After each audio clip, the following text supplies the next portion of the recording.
শনিবার আগরতলা কোর্ট চত্বরে আগরতলা কোর্টের ল দিবস পালন করা হয়। এদিন ত্রিপুরা ল ক্লার্ক অ্যাসোসিয়েশনের প্রতিষ্ঠা দিবস ছিল। আগরতলা কোর্ট চত্বরের কর্মসূচিতে উপস্থিত ছিলেন সভাপতি বাদল চন্দ্র ঘোষ, সম্পাদক প্রদীপ দেব প্রমুখ। এই উপলক্ষে উপস্থিত সবার মধ্যে বেশ উৎসাহ উদ্দীপনা পরিলক্ষিত হয়। প্রতিক্রিয়া দিতে গিয়ে দিনটির গুরুত্বের পাশাপাশি এদিনের বিভিন্ন সমস্যার কথাও তুলে ধরেন সভাপতি বাদল চন্দ্র ঘোষ। আমরা শুনবো ঠিক কি জানাচ্ছেন উনি। আজকের কর্মসূচি হলো, আজ থেকে 57 বছর পূর্বে আমাদের এই সমিতির প্রতিষ্ঠিত হয়েছিল এবং আমাদের পূর্বসূরীরা এই সমিতিটাকে আস্তে আস্তে এগিয়ে নিয়ে এসেছে।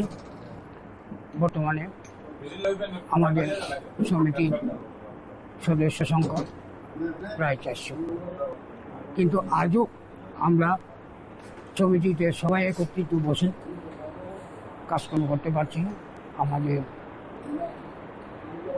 জায়গার সংকুলান কম, তাই আমরা আজকের এই প্রতিষ্ঠা দিবস উপলক্ষে আমরা ত্রিপুরা ভারত হাইকোর্ট এবং রাজ্য সরকারের কাছে একটা বার্তা দিতে চাই যে আমাদের এই জীর্ণ অবস্থাটা যাতে দূর করা হয়, আগামী দিনে যাতে আমরা সবাই একত্রিত বসে কাজ করতে পারি। কি দাবি নিয়ে আজকের এই দাবি? আমাদের ঘর এবং আমাদের একটা বিল্ডিং তৈরি করে দেওয়া গভর্নমেন্টের কাছে, এবং